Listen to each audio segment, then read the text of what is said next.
오늘 우리 본문 창세기 45장 1절에서부터 15절까지의 말씀을 가지고 하나님의 섭리와 요셉의 용서라는 제목으로 하나님의 말씀 선포하겠습니다. 우리는 성경을 보면서 이 주인공 요셉은 정말 형들을 용서하기 힘들었겠다, 그런 생각을 하게 됩니다. 요셉은 17살에 형들의 미움을 받아서 애굽의 노예로 팔리게 되었습니다. 그래서 바로의 시위대장 보디발의 집에 노예로 살기 시작했습니다. 그런데 그 집에서 하나님이 형통하게 하셔서 그는 보디발의 집을 책임지고 관리하는, 그래도 다른 노예보다는 높은 자리를 갖게 되었습니다. 그래서 이제 잘 풀리는가 싶더니 보디발의 아내로 인해서 억울하게 더 깊은 나락으로 떨어지게 되었습니다. 노예에서 이제는 죄수로 감옥에 갇히게 되었습니다.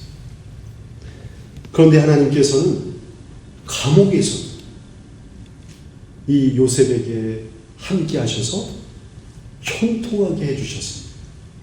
그래서 감옥에서도 요셉은 간수장에게 신임을 얻어서 다른 모든 죄수들을 관리하는 그러한 사람이 되었습니다. 그런데 어느 날 애굽 왕의 술 맡은 자와 떡 맡은 자가 감옥에 들어오게 되었습니다. 그래서 간수장이 요셉에게 이 두 사람을 섬겨라, 그렇게 명령했습니다. 그래서 이 요셉이 술 맡은 관원장과 떡 맡은 관원장을 섬기게 되었습니다. 그런데 어느 날 두 사람이 동시에 꿈을 꾸게 되었습니다. 그런데 요셉은 그 두 사람의 꿈을 해석해 주면서 특별히 술 맡은 관원장에게 당신은 사후 후면 애굽 왕의 신임을 다시 얻어서 원래대로 복직하게 될 것입니다, 그렇게 그의 꿈을 해석해 주었습니다. 그리고 요셉은 부탁하기를, 당신이 이제 다시 애굽 왕의 그 술 맡은 관원장으로 복직하게 되면 나는 지금 너무 억울한 일을 당해서 이렇게 감옥에서 갇혀 있으니 좀 나를 구해 주십시오 라고 간곡하게 부탁하였습니다. 그렇게 요셉의 꿈대로 이 술 맡은 관원장은 정말 사흘 후에 이 애굽 왕에게 죄를 지었음에도 불구하고 애굽 왕의 신임을 다시 얻어서 그 자리로 복직하게 되었습니다.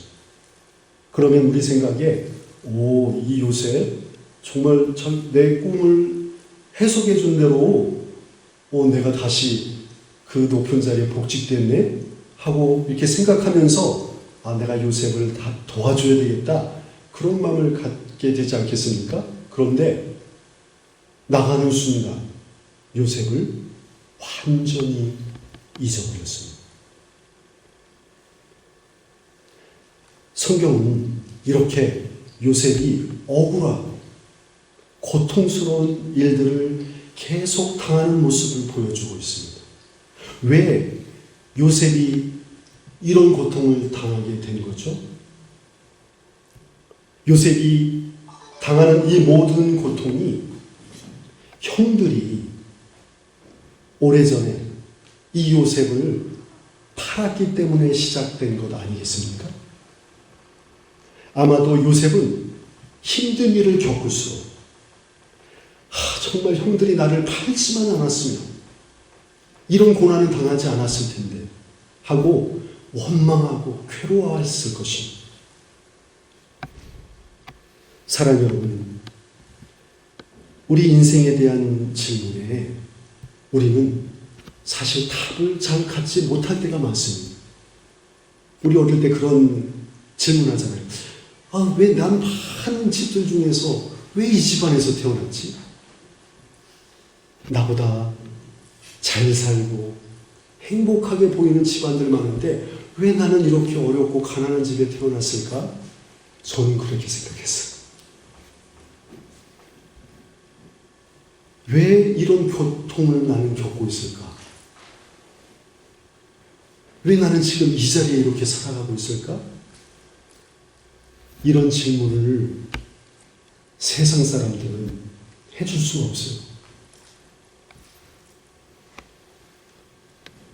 또 우리는 이런 질문을 하죠.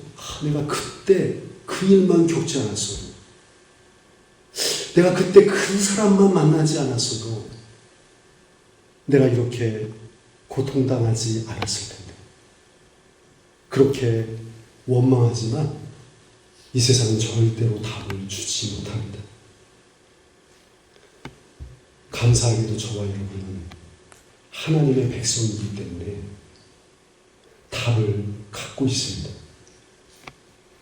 우리는 하나님의 그 크신 뜻을 사실은 알지 못하지만 하나님의 섭리 가운데 하나님께서 나의 삶에 개입하시고 나의 길을 인도하시기 때문에 지금 이 자리까지 오게 되었다는 것을 고백하지 않을 수 없는 거예요. 우리는 태어나면서부터 죽는 순간까지 하나님의 이 섭리, 하나님께서 우리를 다스리신다는 이 하나님의 섭리 속에서 우리는 살아가고 있습니다. 이것을 인정하고 하나님만 의지하며 사는 것이 우리 그리스도인의 믿음이라는 것입니다. 그런데 사실 우리 인간은 너무나 연약한 존재입니다. 왜냐하면 우리는 내일 일을 알지 못하는 존재입니다. 아니, 한 치 앞도 알 수 없는 존재입니다. 요셉도 평범한 사람이었기 때문에 그의 미래를 알지 못했습니다. 요셉이 감옥에서 술 맡은 관원장에게 도움을 청하고 난 이후에 무려 2년이라는 긴 세월이 지났습니다. 여러분, 2년? 그냥 우리 같은 평범한 사람에게는 정말 빠르게 지나갑니다. 그런데 요셉과 같이 그렇게 비참한 감옥 속에서 살아간다는 것은 너무나 힘든 하루하루였을 것입니다.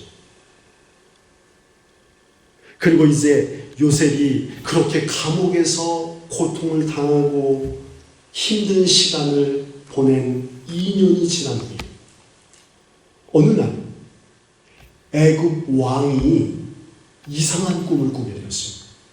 너무나 이상해서 그 수많은 관리들이 그 꿈을 해석해 주지 못했습니다. 그때 이 술 맡은 관원장이 그제서야 2년 전에 내가 옥에 갇혔을 때에 그 젊은 죄수가 자기의 꿈을 해석해 준 대로 내가 복직하게 되었지, 그때 떠오르는 거예요. 그래서 요셉을 급하게 불러서 애굽 왕 앞에 세우게 하였습니다. 그리고 애굽 왕 앞에 서게 된 요셉은 애굽 왕 앞에서 이런 대화를 나눕니다. 요셉, 내가 술 맡은 관원장에게 들어보니까 너는 꿈을 들으면 능히 해석할 수 있다고 하는데 맞느냐? 이 질문에 요셉은 이렇게 답을 합니다. 내가 아니라 하나님께서 왕께 편안한 대답을 하시리이다. 이렇게 대답했습니다.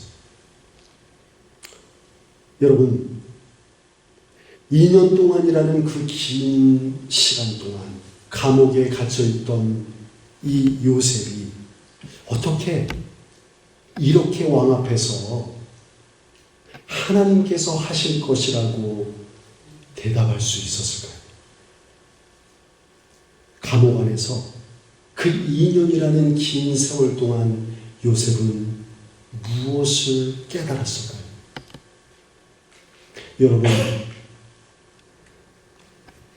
지금의 감옥도 사실은 너무 무서운 곳인데 요셉이 살던 시기는 무려 지금으로부터 4,000년 전에 있었던 일입니다.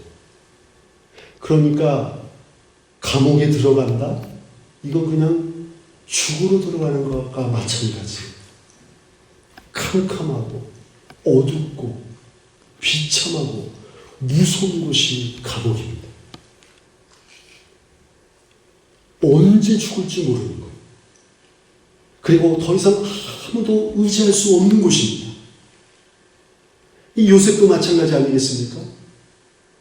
보디발도 자신이 꿈을 해석해줬던 그 술 맡은 관원장도 자신을 잊어버렸어요. 그리고 더욱이 가장 도움을 주어야 할 가족, 형들, 오히려 자기를 팔고 죽은 자처럼 여기고 있는데 누가 요셉을 도울 수 있겠습니까? 요셉은 자기의 그 믿음의 조상들이 겪은 많은 고난들과 비교해 볼 때에 요셉은 가장 힘들고 고통스러운 시련을 겪고 있는 것입니다. 그래서 요셉은 그에게 일어나고 있는 이 모든 고난을 이해할 수가 없었어요. 하나님께서 자기를 이거 버리신 것 아닌가 하는 불신을 당연히 갖게 되지 않겠습니까? 아니 도대체 하나님은 나에게 내가 뭘 잘못했다고 나에게 이렇게 고통을 주시는가? 오히려 하나님을 원망하고 더 이상 하나님을 믿지 못하고 좌절에 빠질 수 있지 않았을까요? 그런데 이렇게 가장 비참한 밑바닥 인생에서 요셉이 끝까지 붙잡았던 것은 오직 전능하신 하나님만이 유일한 인생의 달이라는 믿음이었습니다. 그래서 그는 자신에게 일어난 고난과 고통에 집중하기보다 믿음의 조상들처럼 하나님을 더욱 바라보는 자가 되었습니다. 여러분, 믿음의 조상들이 누가 있습니까? 아브라함은 하나님의 약속을 받고서도 100세까지 자식이 없었습니다. 그는 완전히 육체적인 능력이 사라지고 더 이상 소망이 없게 되었을 때에 하나님께서 약속하신 아들을 주신 것입니다. 무려 25년이라는 긴 세월을 기다려야 했습니다. 여러분, 이삭도 마찬가지예요. 40살에 결혼해서 60세에 리브가를 통해서 에서와 야곱을 낳게 되었습니다. 무려 20년 동안 하나님께 자식을 달라고 기도하고 기도했습니다. 여러분, 그러면 요셉의 아버지 야곱은 어땠죠? 형이 죽이려고 하자 도망쳤습니다. 바단 아람으로 도망가서 외삼촌에게 10번이나 속고 비참한 인생을 살았습니다. 그리고 자기 자식들이 가장 아끼고 사랑하는 요셉을 노예로 팔고 죽었다고 거짓말했습니다. 그러니 성경을 보면 야곱이 요셉이 죽은 것으로 인하여 얼마나 슬퍼했는지를 기록하고 있습니다. 이렇게 요셉의 조상들은 많은 고난을 겪으며 살았습니다. 그러나 아브라함, 이삭, 야곱의 이 믿음의 조상들은 그런 고난 가운데서도 무엇을 붙들었죠? 하나님의 약속을 붙들었습니다. 믿음으로 하나님의 언약, 하나님의 약속이 반드시 성취될 것이라는 믿음으로 그 언약을 붙들었습니다. 이렇게 요셉의 조상들은 믿음의 사람이었습니다. 고난이 찾아오고 약속은 더뎌도 하나님께서 반드시 약속하신 것을 지키실 것이라는 믿음으로 살았기 때문에 결국 하나님의 복을 누리게 되었습니다. 여러분, 요셉이 감옥에 있을 때에 성경이 있습니까? 찬송이 있었겠습니까? 4,000년 전에 무엇을 보고 그가 하나님을 의지할 수 있겠습니까? 믿음의 조상들의 그 믿음을 보고, 아, 나의 아버지, 나의 할아버지, 나의 할아버지의 할아버지가 그 고난 가운데서도 믿음으로 승리했구나, 믿음으로 복을 받았구나, 그것을 붙들고 참고 인내했습니다. 그래서 결국 하나님의 섭리 가운데 그는 2년 후에 애굽의 총리가 될 수 있었던 것입니다. 여러분, 그래서 히브리서 11장 6절은 이렇게 말씀합니다. 믿음이 없이는 하나님을 기쁘시게 하지 못하나니 하나님께 나아가는 자는 반드시 그가 계신 것과 또한 자기를 찾는 자들에게 상 주시는 이심을 믿어야 할지니라. 우리 한번 같이 크게 읽어볼까요? 시작. 믿음이 없이는 하나님을 기쁘시게 못하나니 하나님께 나아가는 자는 반드시 그가 계신 것과 또한 그가 자기를 찾는 자들에게 상 주시는 이심을 믿어야 할지니라. 아멘. 사랑하는 여러분, 요셉이 붙든 믿음이 무엇입니까? 그것은 노예로 팔리고 감옥에 갇히는 순간에서도 하나님은 살아계신다는 믿음 아니겠습니까? 고난의 순간에서도 하나님을 찾는 자, 하나님을 간절히 의지하는 자에게 상 주신다는 것을 믿는 믿음이 요셉을 그 감옥에서 견뎌내게 하지 않았을까요? 그리고 이 믿음 때문에 요셉이 하나님의 그 섭리, 하나님이 내 인생을 다스리시고 책임지신다는 것을 인정하게 되지 않았을까요? 사랑하는 여러분, 우리의 삶에도 요셉처럼 계속해서 힘들고 고통스러운 순간들이 찾아올 때가 있습니다. 아무도 도와주지 않고 내 마음을 위로해주는 이 없이 홀로 걸어가는 것 같은 낙심과 좌절이 찾아올 때가 있습니다.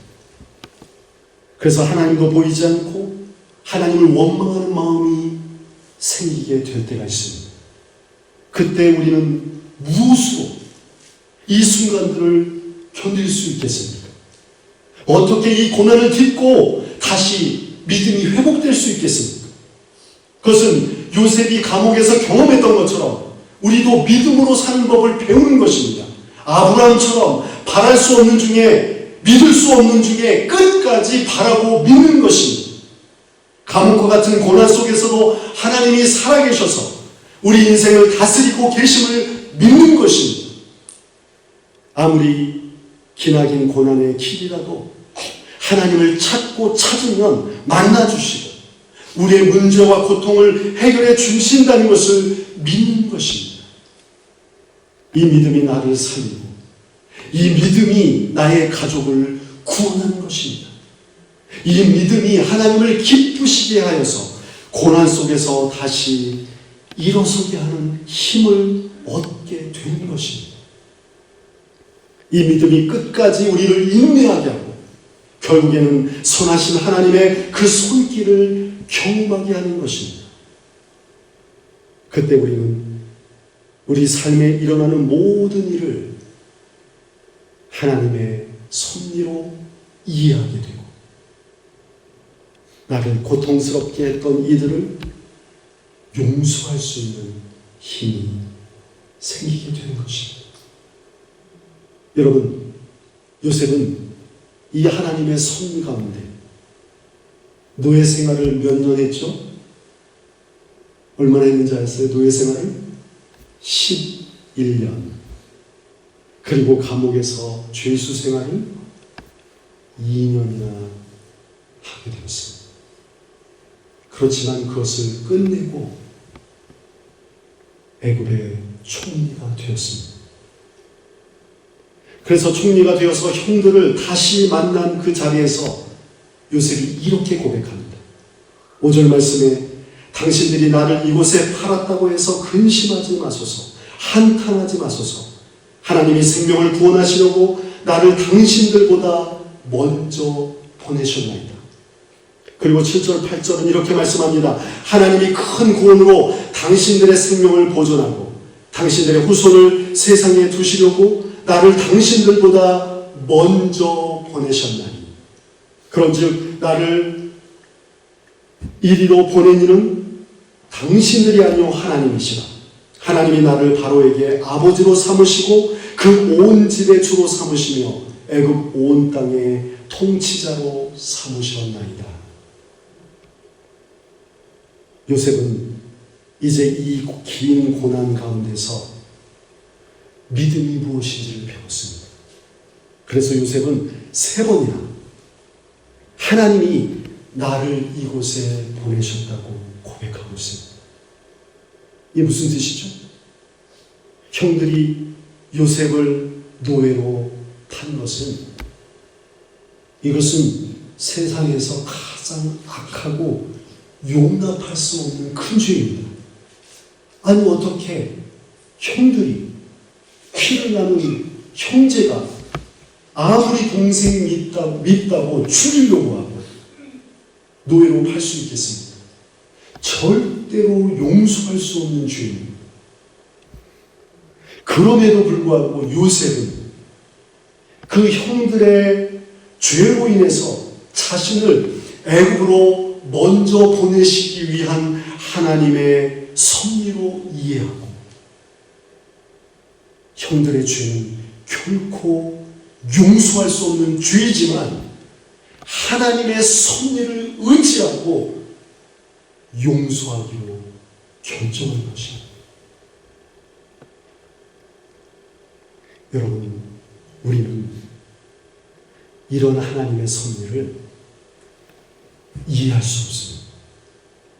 누군가 나에게 상처를 주고 고통을 주는 것이, 아니 어떻게 이게 선으로 바뀔 수 있다는 말입니까?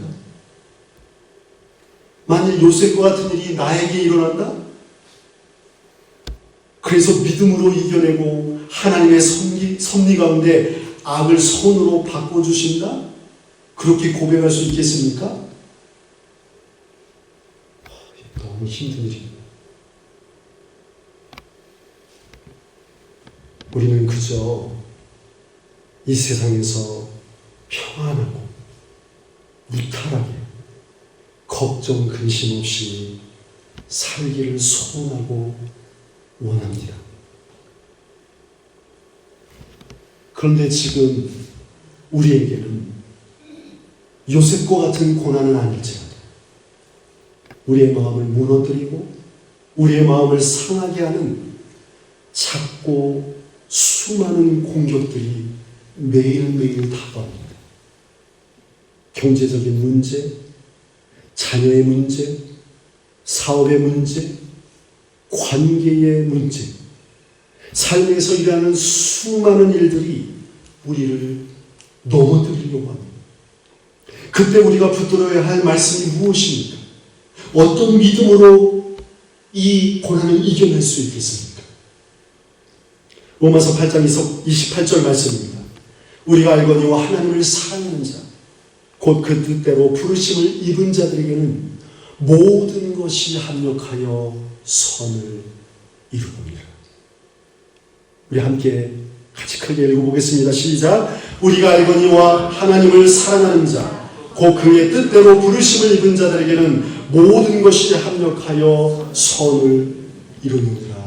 아멘.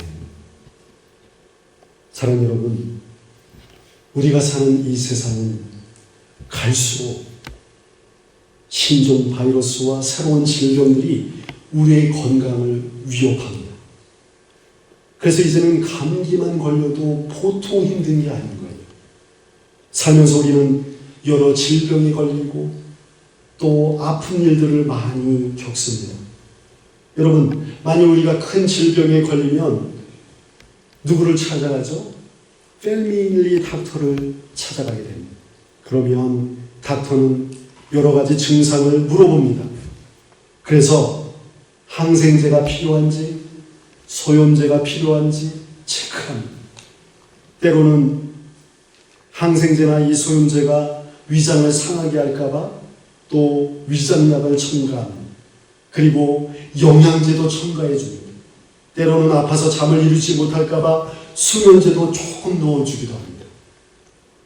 이렇게 의사는 사람이 어떤 큰 병에 걸렸을 때에 그 질병만을 치료하기 위해서 그 질병에 관한 약만 투여하는 게 아니라 그 사람이 건강하게 회복될 수 있도록 다른 여러 약들을 함께 제조해 주는 것입니다. 그래서 부작용이 생기지 않고 병이 빨리 치료될 수 있도록 여러 약들을 첨가해 주는 것입니다. 이렇게 신중하게 처방해 줄 때에 환자는 빨리 회복이 되어서 건강하게 다시 일상으로 돌아갈 수 있게 되는 것입니다. 이것처럼 윌리엄 바클레라는 성경학자는 하나님을 우리의 영혼을 치료해 주는 의사로 비유하면서 이 로마서 8장 28절 말씀을 이렇게 설명하고 있습니다.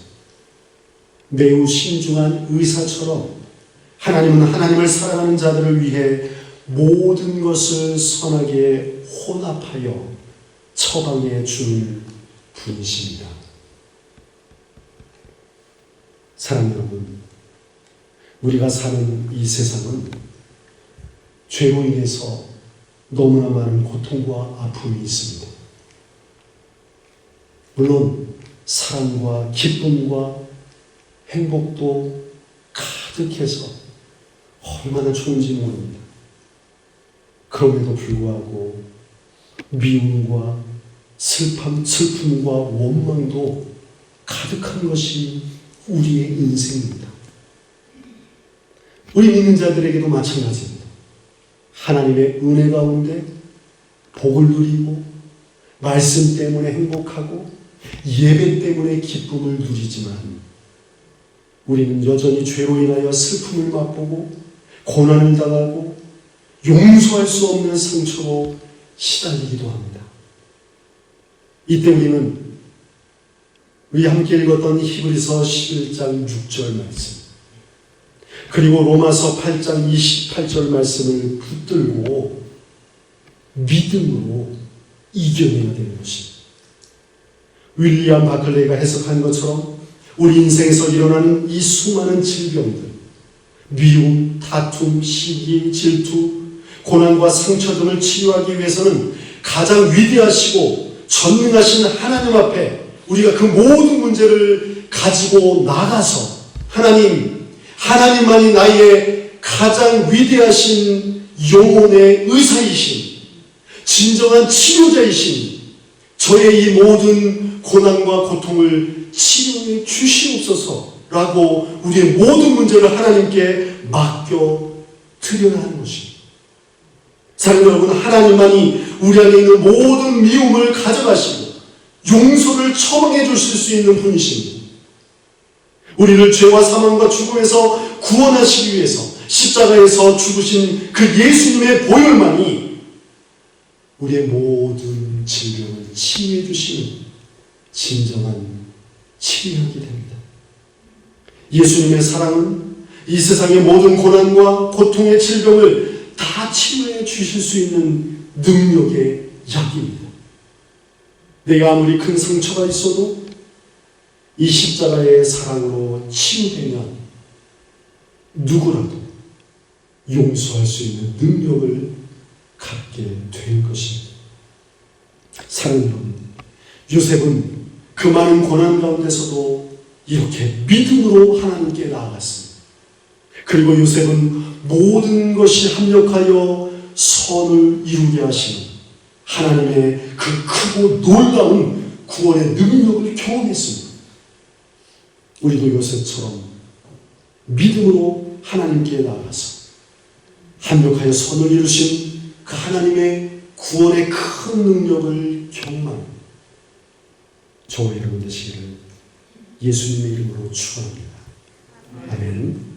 우리 결단의 찬양 드리기 전에 오늘 우리에게 주신 말씀 히브리서 11장 6절 로마서 8장 28절을 다시 한번 읽겠습니다. 이 두 말씀을 마음에 새기고 외우고 묵상하셔서 요셉과 같은 고난과 상처가 우리를 힘들게 할 때에 하나님의 섭리 그리고 예수 그리스도의 사랑과 용서를 통해서 믿음으로 승리하는 우리가 되기를 축복합니다.